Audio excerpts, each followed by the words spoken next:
David Licauco update. May endorsement shoot si David. And day 1 of 3. Ibig sabihin, 3 araw. Sabi, I'm excited about this new endorsement. Ayan na nga si David Licauco.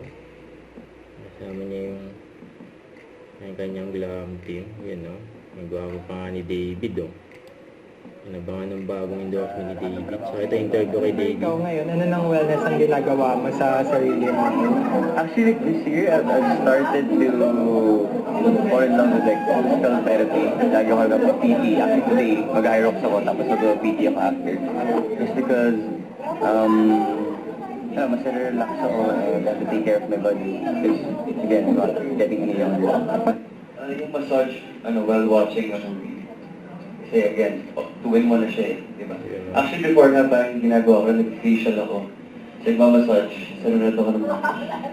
Pero, syempre, kailangan i-close yung eyes. Hindi ako nakakabad ng movie, so gagano'n lang ako. Pero, parang gano'n na lang. Pero I think yun, kasi all in one, di ba?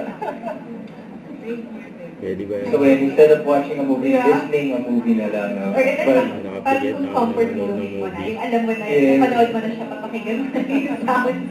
Then, through Don't forget, subscribe, click the notification bell for more updates. This is Richard, yung Action Vlog. Stay tuned for more videos. See ya.